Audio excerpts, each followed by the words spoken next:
Okay, with regards to analyzing graphs of functions, there's a couple of things that I want to make sure that you're able to do. Number one is finding zeros.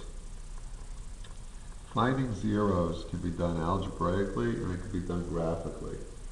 From an algebraic point of view, if I give you a function f of x equals 2x squared minus 7x minus 30, the way you find the zeros is you set the equation equal to 0, basically setting y equal to 0. And when you set a function like this equal to 0 and you're asked to solve it, what you need to remember to do is factor it.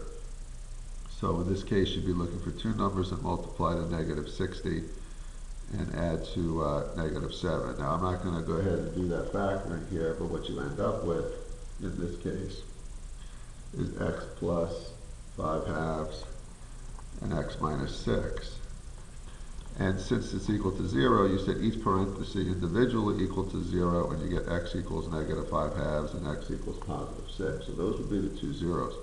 Now the other thing you could do is you could do this graphically. If you go ahead and plot this function on your calculator, you can use the zero function and basically come up with the coordinates for the zeros. And on your calculator, you'll see negative 5 halves 0, and then you'll do it a second time and see 6 0. If you had something like this, and I said find the zeros, that's an easier one. Pull the x out, leaves x squared minus 1. Keep factoring, you get the difference of two squares. Now that you're fully factored, you set each parenthesis equal to 0, and you would get your three zeros. And again, if you graph this, you would see the graph cross the x-axis, at 0, it would cross the x-axis at 1 and at negative 1. So make sure you can do that. You also need to be able to do odd and even. If I give you a function, for example, let me find one here. If I told you f of x equals x cubed minus 5x, and I said to you, is this odd or even or neither? Well, remember the rules are, if f of x equals f of negative x, that means it's even. If negative f of x equals f of negative x, then it's odd. Alright, so let's see if we have even or odd. Let's start here. That's f of x. F of negative x means everywhere I see an x, I'm going to put a negative x. So let me go do that. I got negative x cubed minus 5 times negative x. Everywhere I see an x, I put a negative x. Well, negative x to the cubed is negative x cubed.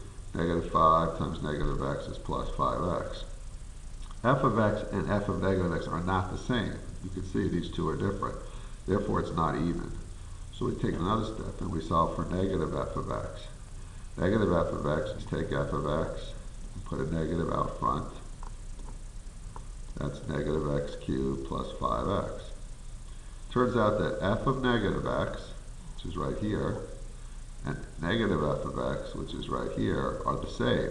Therefore, this function is odd. If they had not been the same, then it would be neither even nor odd. Okay?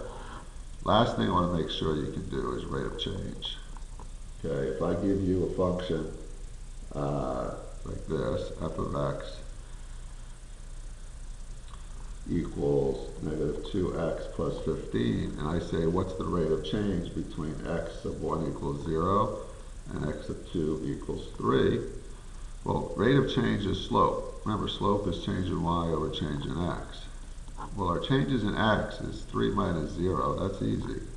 But now, what do we put for change of y? Well, what we do is we plug in these values of x back into here to get our y. So if we go f of 3, because here's the 3, plug that back in, we get negative 2 times 3 plus 15. 15 minus 6 is 9. So f of 3 is 9. Now we do f of 0. We plug 0 in, and we get 15. So we have change in y is going to be 9 minus 15. Okay, and when we do 9 minus 15, we get negative 6. 3 minus 0 is 3, so our rate of change is negative 2.